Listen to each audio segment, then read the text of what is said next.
ان الذين آمنوا وعملوا الصالحات بشک هغه کسان چې ایمان یې راوړی دی او عملونه کوي د نیکو انا لا نضيع اجر من احسن عملا فتحقیق سره نه ضایع کوو مونږه بدله د هغه چا چې ښکلی عمل کوي اولئک لهم جنات عدن د دې دپاره باغونه دي د همیشوالي تجري من تحتهم الانهار چې روانې به یي د ونو د لاندې ولي څلور قسمه یحلون فیها من اساوره اچولی بشي دیتا بنګړي من ذهب د سرو زرو ویلبسون ثیابا او اچولی بشي دیتا کپړې خضرن شنی من سندس د نرو ریحمو واستبرق او و استبرق او د غټو ریحمو متکئین فیها علی الارائک دی به تکیا وهونکي په بڼېدلو کټونو باندې نعم الثواب ښکلې بدلی دي وحسنت مرتفقا او ښکلې مېلمستیا ده الله پاک وایي پیغمبر علیهم السلام لکه څنګه چې مونږه د دوزخیانو په باره کې ووایي چې الله پاک وایي د هغې دپاره ناکاره مېلمستیا ده نو الله پاک وایي د نیک عمل ان الذین آمنوا وعملوا الصالحات بېشکه هغه کسان چې هغې ایمان سره سره نیک عمل هم کوي یعنی مقصد په دې کې څه دی تفسیري مدارک کې امام نصفي صاحب وایي الله پاک وایي چې یوازې ښکلی عمل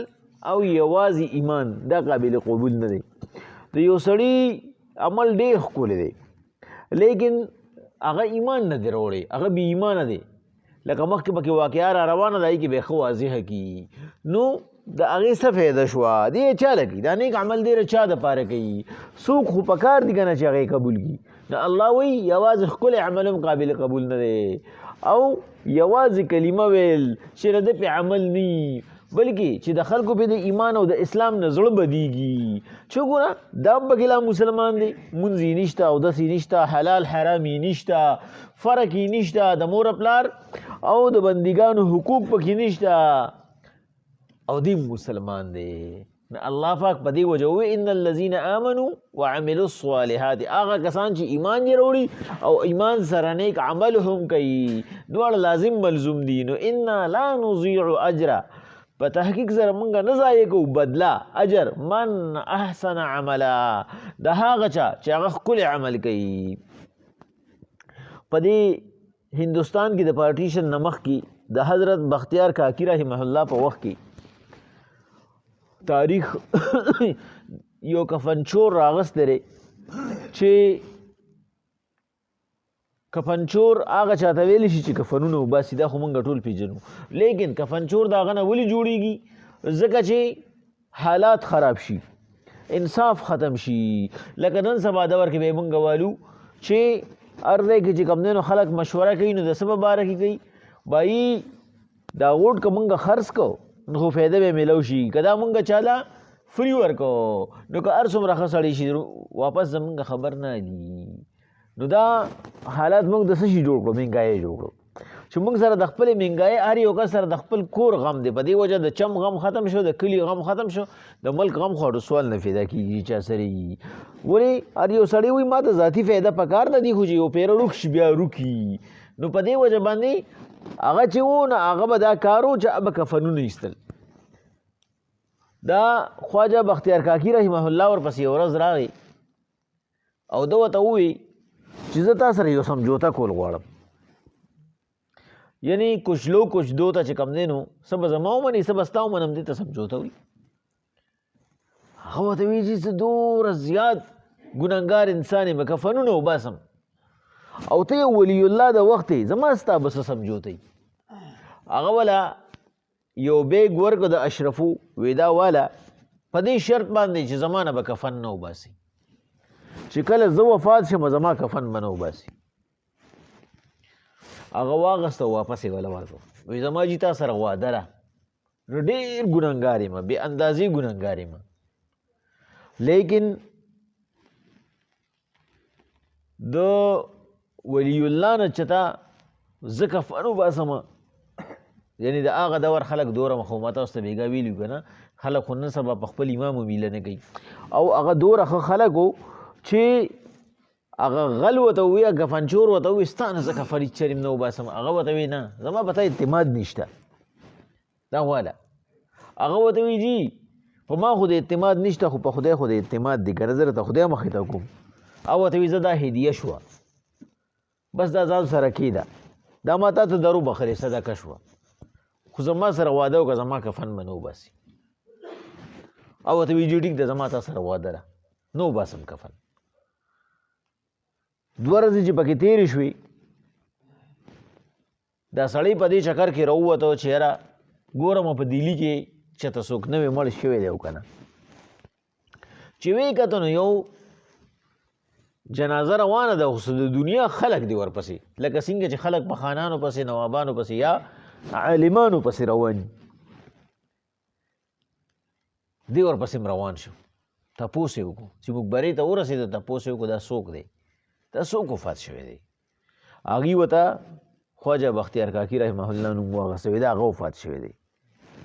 هغه وایي عجیبه کار شوی دی زړه کې وایي عجیبه کار شوی دی. 2 ورځې مخکې زما نه لوزنامه واغسته چې زما نه به کفن نه وباسي او نن وفات شوی. 2 ورځې پس د جوړ ده ته پته وه. بهرحال روان شو ورسره. زه که نور څه نو په جنازه کې خو به شریک شم. وایي جنازه کې شریک شو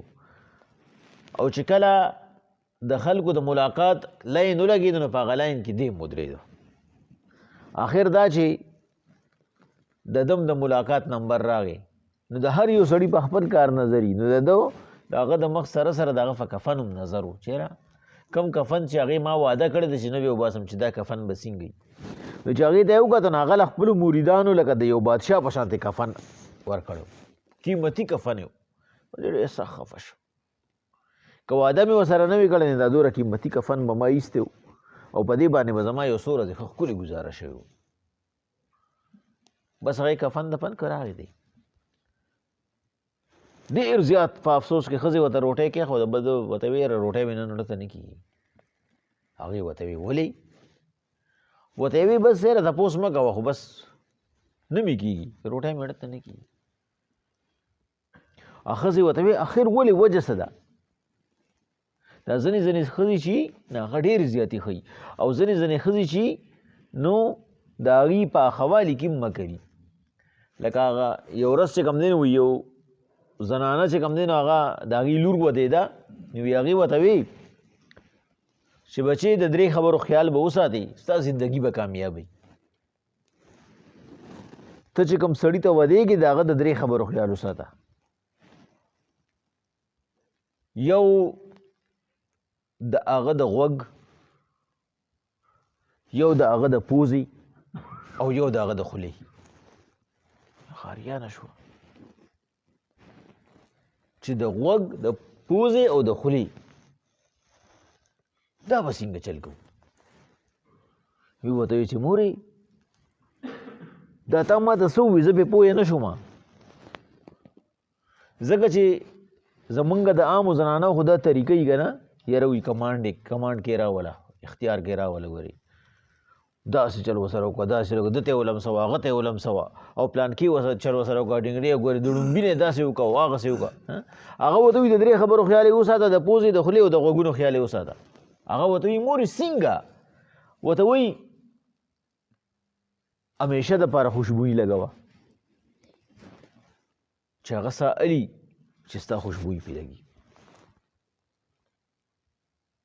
او بعضې کسان ووي د خولې سره سره ورته یې ویلي چې د هغه د سترګو خیال وساته. خو زما خپل هم خیال دا دی چې د سترګو دا خبره به ډېره زیاته کوي کړې ده. ورته وایي چې بس خوشبویي لګوه چې همیشه دپاره خو چې هغه سا راښکي چې ستا خوشبویي پرې لګي او د سترګو خیال یې وساته بس ډولۍ ورته ګرځه. موږ ورته ډولۍ هم وایو ډولۍ ورته هم وایو. لکه څنګه چې زمونږ د کورونو زنانه چې چېرته دغه له ورشي که نه خادی له ورشي نو اکثر چې واپس راشي مونږ یې بیا نه پېژنو بلکل بدلي کور کې چې کوي نو د ملایي ګاډي او د بهر نه چې راشي نو د 1400-1400 کالو جینۍ یعنې هغې هغه خپل ډول ښایست چې کوم دی نه هغه بل چاته کوي تا ته یې نه کوي. او د غوږ خیال یې وساته چېرته داسې خبره ورته مه کوه چې پریشانه شي د پریشانۍ خبره ورته مه کوه. نو که چېرې ته د هغه د دې درې خبرو خیال وساتې نور پاتې څه دي چې هغه ته په کور کې د درې واړه څیزونه میلاویږي نو د هغه کار څه دی چې په بل چا باندې هغه نظر ساتي او زمونږ دین وایي کومه ښځه چې هغه خاوند ته ښه نه ګرځي د خاوند ته دا اجازت دی دا حق دی چې وي وهي لاس خپه دی ولا نه ماتوي خو دي وهي په دې باندې دا د هغه حق دی چې لکه څنګه دا د لومبۍ شپې راغلې ده نو دا خو اکه ښځه را بدله شوې نه ده هم اکه شانتي دي چې د هغه نظر محفوظي چې دا بل ته چې کوم دی نو پرفیوم لګوي دومره ښکلې ښکلې نو هغه ته دې ولګوي که نه زندګي بیا ښه تېرېږي نو دلته کې چې کوم دی نو دا سړی ورته ښځه ورته وایي اخر وجه څه ده هغه ورته وایي وجه دا دکه شانتې چل شوی دی او اوس خفه یم چې سره مې واده هم کړی ده دومره قیمتي کفن دی هغه ورته وایي مړه دا خو لږه خبره ده هم وړه خبره ده ته لاس ووینځه روټۍ وخوره زه درته مسله ښیم دا ډېره مختصره مسله ده اسانه مسله ده د روټۍ وخوړه ورته وایي وایي څه حالې دی او ورته وایي هغه تا سره په ژوندون باندې واده کړې وه تا ته یې ویلي وو په ژوند یې سره واده اخیستې وه ستا نه چې زه کله مړ شم او په هغې کې 2 ورځې تېرې شوې بس هغه خو د ژوندون یې واده وه اوس خو هغه وفات دی اوس خو وادې ختم دي ته ورشه خپل کار وکړه د شپې ورشه کفن دې نه وباسه بس تا خو واده برابر کړه ته ویل شکر دی الله پاک راله دومره قیمتي او ذهینه ښځه راکړه دومره عقلمند زما مسله دې حل کړه بس سړی وده شو چې کله سهار شو نو داسې ملا بانګ مال شو نو بس خپله پوړې موړې راواغستې او بلچې رړو قبر یې وکنستو دوره سورې پکې وکړو چې لاس پکې ورتلی شو سملاسه پې لاس یې وردن نه کړو کفن ته یې لاس کړو چې کفن یې کش کړ نو هغه د لاس نه کړی ګونیس بس دې پره پیدو شو ورته وایي پرې مې ده بیا به هېڅ چېرې داسې نه کوم او هغه چې کوم دی نو ولی الله د لاس نه کلک نیسلی دی کتاب لیکي وي کلک یې نیسلی دغه شان دی او دې ته لاس راکش کوي او توبې وباسي چې بیا به هېڅ چېرې هم داسې نه کوم او بس دا مې ډومبنی او اخري ځل شو واده دا ډومبی او اخري واده خلافي شوی ولی الله سره هغه ورته وایي لاس دې څنګه پرېږدمه یو جنتي د جنتي لاس پرېښودی شي ستا لاس زه څنګه پرېږدم یو جنتي د جنتي لاس پرېښودی شي دې حیران او پریشانه شو ورته یې وایي دې کې خو زما شک نشته چې ته ولی الله یې نو ته به الله بخلي خو زما غونته ګنهګار کفنکش بنده هغه څنګه جنتي کیدی شي هغه ورته وایي زه چې څنګه دلته قبر کې کېښودی شوم ما باندې خاورې واړولې شوې ما ته الله پاک چې کوم دی نو پیغام راولېږو چې ستا په جنازه کې څومره خلکو م شمولیت کړی دی هغوی ټولو ته ما غټ او واړه ټول ګناهونه بخلي دا چې مونږ وایو که نه جنازه فرض کفایي ده خو د فرض عین په شانتې کول غواړي فرض کفایي هغې ته وایي چې د کور نه د محلې نه یو کس لړو د ټولو محلې نه کس لړ بس د ټولو ادا شوه خدا د فرض عین په شانتې کول غواړي ولې کیدای شي بعضې وخت کې د الله پاک رحمت جوش کې راشي او هغه مړي دومره قیمتي مړي چې د هغه په وجه الله پاک هغه راتلونکي مبخي دا کفنکش ته هغه وایي څنګه د یو جنتي لاس جنتي پرېږدي زما په جنازه کې چې څومره خلک شامل شوي دي الله ما له خوشخبري راکړې ده چې ما تم بخلې او ستا په جنازه کې شمولیت ولا ټول خلک مې بخلې دی ولې هغوی خپل کارونه پرېښي دي او صرف ستا یو حق یې برابرو نو الله پاک وایي لا نضيع اجر من احسن عمله الله پاک نه ضایع کوي اجر د هغه چا چې ښکلی عمل کوي او ښکلی عمل کوم دی د الله د رضا دپاره چې د بنده رضا پکې نه وي اولئک لهم جنات عدن تجري من تحتهم الانهار د دې دپاره باغونه دي د همیشوالي چې روانې به یې د ونو د لاندې ولې د هغې نه مقصد سرسبز و شاداب سندري ده بل یو کار یحلون فیها من اساوره من ذهب دته به ور اچولی شي بنګړي د سرو زرو ویلبسون ثیابا خضرا من سندس و استبرق او دته به اغوستولی شي کپړې شنې د نرو ریخمو او د غټو ریخمو متکئین فیها علی الارائک او دی به په بڼېدلو بیډونو کې ملاستي یعنی آرامدeh څیز دی نه مقصد دی اوس دلته کې صرف یو وړه غونته خبره پکې کوو چې په دنیا کې خو پیغمبر علیهم السلام وایي د یو لیش نه چې سیوارې خمي حرام دي نارینه به یې نه ساتي د زنانه نه نارینه به یې نه ساتي او د سرو زرو خورنګ هم حرام دی د سرو زرو خو که تا چین واچو ګړی ته نو هغه هم حرام دی نو بنګړي او بیا د نارینه ته خو چې کوم دی نو چې خلک پیغور ورکوي نو مړه وي بنګړي ورچوه نو دا به څنګه نو دا خو یو ښکاره خبره شوه چې د الله ر طرف نه انعام دی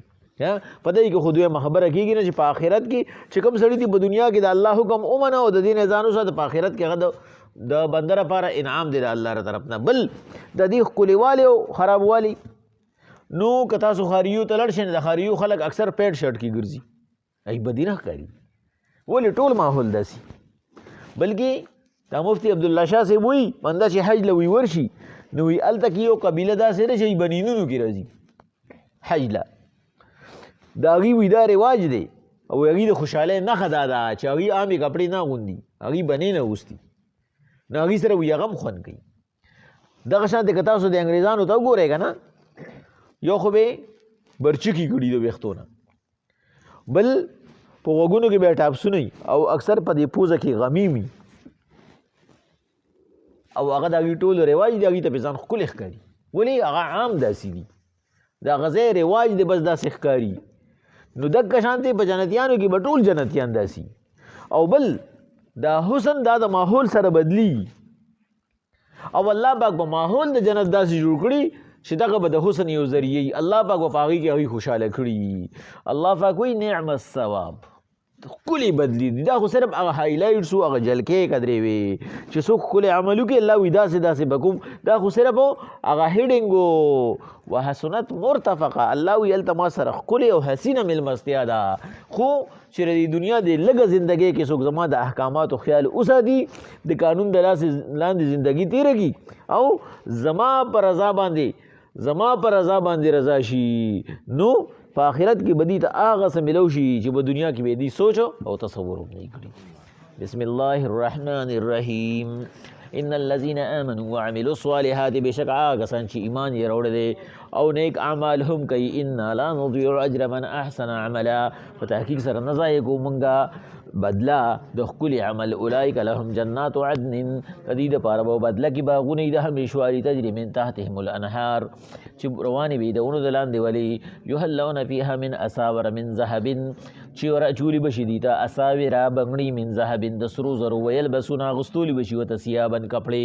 خضرا شنې من سندس د نرۍ ریخمو و استبرق او د غټو متکئین فیها علی الارائک په بڼېدلو بیډونو به ناستي